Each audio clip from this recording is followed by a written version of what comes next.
First of all, thank you very much to organizers for inviting me here. Of course, also to Robert, which is not here. And the purpose of my presentation is some new or brand new finds from Bohemian territory, which have a short relation to or important relation to the problems of elites in the Central Europe, or namely in Bohemian Basin. This is a distribution pattern of the graves of so-called Bilani culture. We were talking a lot yesterday about Bilani culture. It's a culture which spreads over a Hallstatt C phase and Hallstatt D1 phase, so it's early phase of early Iron Age in the Bohemian Basin. It's spread mainly in the central and northwestern Bohemia, central northwestern Bohemia, and it's typical with occurrence of these four-wheel wagon graves as Hradenín or Rvenice or Poláky or other sites. We will talk about two sites, namely 17, Chomutov Farářka, which is in northwestern Bohemia, and it's the site which was excavated 2020 by Jana Doležalová from Archaeological Institute of Northwestern Bohemia.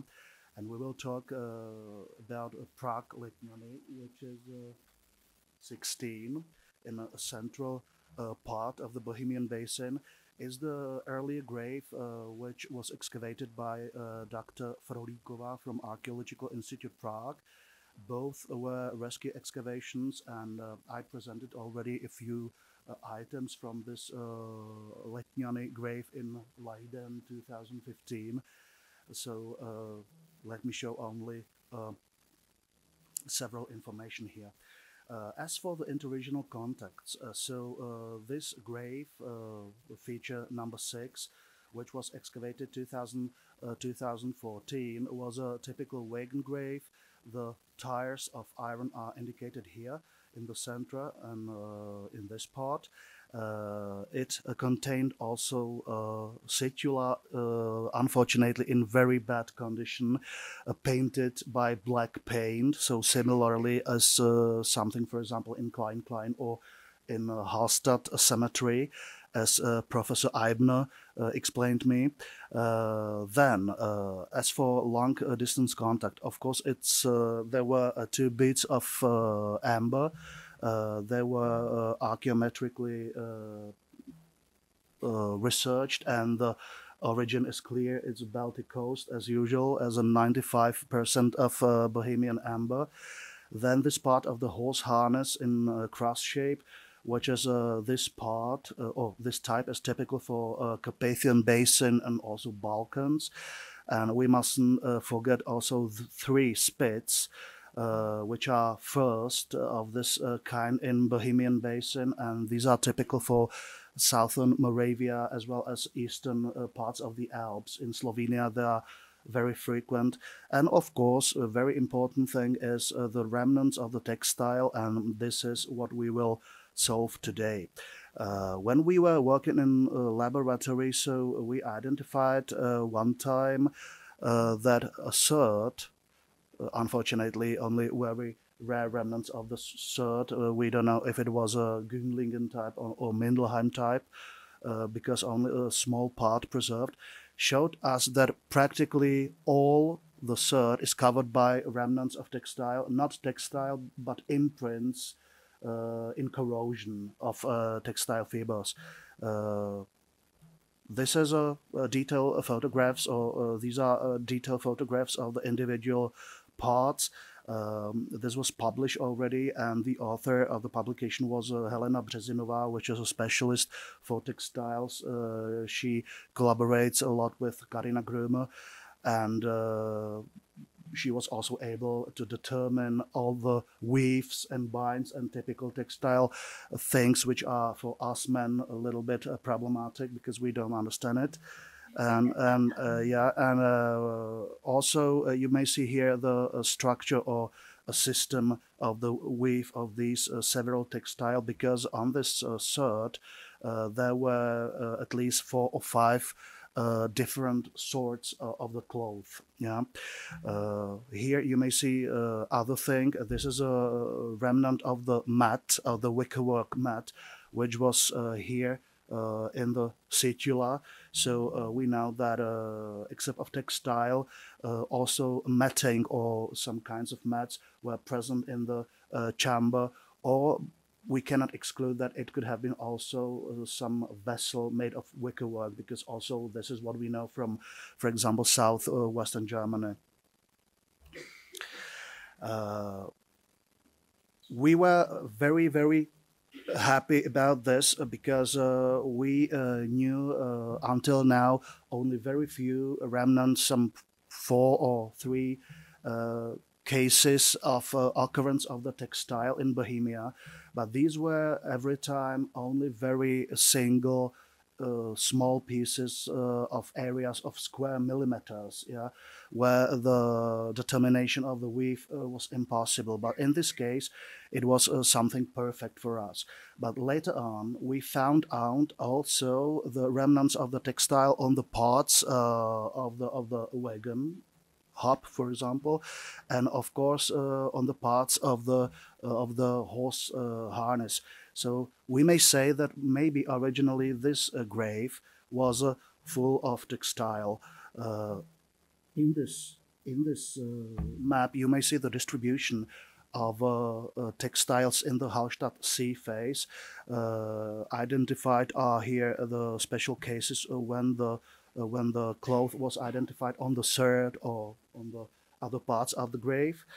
And why this is so important for us. As I said already, this was the first case in Bohemian prehistory or Hallstatt prehistory when we had a major part of the textile. And we could also interpret the situation like in that terms that originally maybe the equipment of the chamber was wrapped in textile. So this is practically the same situation as was discussed yesterday in Homichele in Hochdorf. And this is also a proof for us that also this kind of ritual behavior was present in Bohemian milieu, namely in the rich Bilani graves, as could be proved here in this case. We have here remarks of Joanna Bank-Burgess, Margarita Gleba, and others about the meaning of textiles.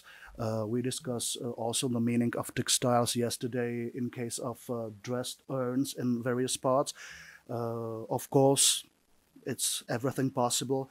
I would only stress a little bit one aspect, which is a simple preservation of items, not against corrosion, but against some physical damage or something like this, which could be also a reason why this textile was used as usually in South German graves and similar.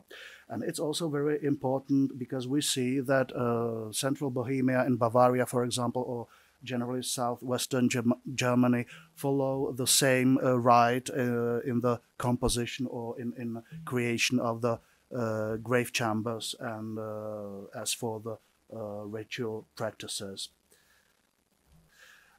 Another site, what I want to discuss here is the site cemetery of Farářka in Chomutov. This is a part of the Chomutov city in northwestern Bohemia.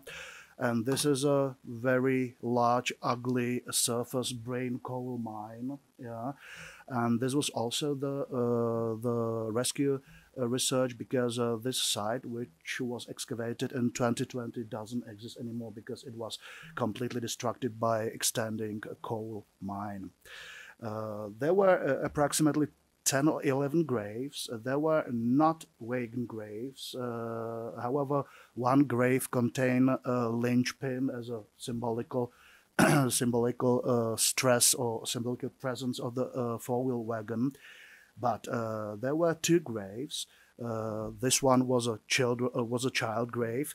Here you may see the concentration of the vessels, and this is a necklace, rings, arm rings, and various other rings. What is important for us here?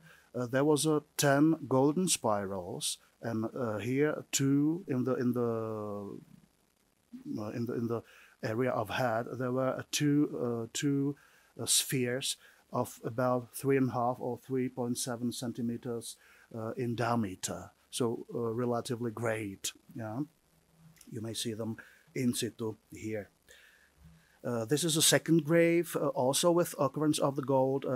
There were some 6 golden spirals, unfortunately none spheres or greater items, and here you may see all the spirals. You may see that they are still not preserved because they were excavated not long time ago.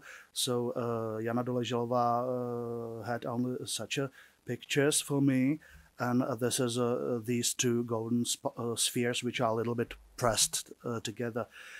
We did also some archaeometric research, and it's ordinary gold with 17% of a silver, 3% of a copper, so normal ordinary gold as for the composition of the metals. If we watch the map of distribution of the gold exclusively in Hallstatt sea face, it's made or based on the list of Live Hansen with similar editions. So we see that the golden items are not so frequent in Central Europe. We know them mainly as small spirals or inlays, for example, in the grips of some swords. In Platěnice in eastern Bohemia, we have an example of 2 axes, iron axes with golden inlays. But these are all the time only small stripes of the gold like this. Why these finds are so important for us in central Bohemia, or in Bohemia generally? This Bilani culture is a typical with non-occurrence or practically non-occurrence of the gold in the rich graves. 4-wheel wagons, swords, bronze vessels, horse harnesses, and other important items, but practically no gold. And we may say that we have some 6 or 7 sites where gold is present. One of the last was a grave excavated by me in Roudnice in central Bohemia, but it was only a case of a very small, tiny golden spiral as usual. So when Jana Doleželová found these golden spheres, so it was like something coming from Mars. Yeah. It's absolutely untypical. Also, in the broader central part of Europe, it's untypical. So now I would stress one thing. We created in the Bohemian milieu such a paradigm that maybe because of low occurrence of the gold, this Bilani society refused somehow or from some reason gold. Yeah? In their perception, maybe the gold didn't play so important role, yeah, as for example in Hallstatt D. But now we know that it was a bad paradigm, wrong paradigm, yeah, because it was clearly caused by a condition of the research, and also by one very important thing, and this is a constant looting, which is present in the case of many Bilani graves. Miroslav Slabina, which is a specialist for Bilani culture from Czech Republic, he followed the cases of the looting, and he discovered one nice phenomenon, that the looting shafts are all the time in the same place. So the people or the looters exactly knew what they are doing and when they are going. They didn't want to have the wheels from chariot. They wanted to have a gold. Yeah. So the explanation is like this: that very probably also Bilani culture was originally not full of gold, but golden items were present there. But the gold is missing now. And of course, because in this part of Bohemia there are no deposits or natural gold, so it's clear that this sphere must be also import from some other place. We still do not know where from, and in this term, it's also important element of interregional context and mobility of individuals. Last thing what I want to present here is not from the grave, but is very important from the point of the view of a persisting of particular patterns of social behavior, as demonstrated already yesterday when discussing various kinds of graves in Western Europe. The site's name is Velké Číčovice. It's a few kilometers from Prague in the central Bohemia. And 2014, illegal metal detectorists excavated here a hoard consisting of 5 vessels, 1 amphora, 2 cups of Ostomice Stilfried type, and 1 flagon, and one small golden amphora. Here we see the vessels already in conserved condition. It was done in mines, and this find is located in the Central Bohemian Museum in Rostoky near Prague. And now we prepared one project which should focus completely on traceology and research of the manufacturing technologies of this set of vessels. As you see, this amphora is a typical with the decoration in the form of the solar barge, and also some kind of a shape could indicate that originally this hoard was dated to Hallstatt B period, because it's also typical with this Punkt Buckelstiel decoration. Yeah, this is a flagon with unfortunately missing lid, of course with a decoration in the form of solar barge and waterbirds and Punkt Buckelstiel. Then this small amphora, and finally 2 pieces of Hostovice Stilfried cups, this greater or bigger variant. If we come back to this amphora, so originally some researchers put automatically this amphora as for the form to the group of Herzberg, Sedin or Vejo Gevelinghausen group. But if you watch the form, so you see that it's something different, or it's a rather such a conglomerate of the special forms. If, for example, we make a comparison with Vejo amphora, so we see that they differ in form, but Vejo amphora and Gevelinghausen amphora are closest as regards this form of a double stripe and a solar barge motif. Some other form is the amphora from Přeslavice in Poland. And this is very important for me, because these are 2 amphora from Arkatele cemetery, Necropolidi Arkatele in Tarquinia. It's a very important Villanovan cemetery.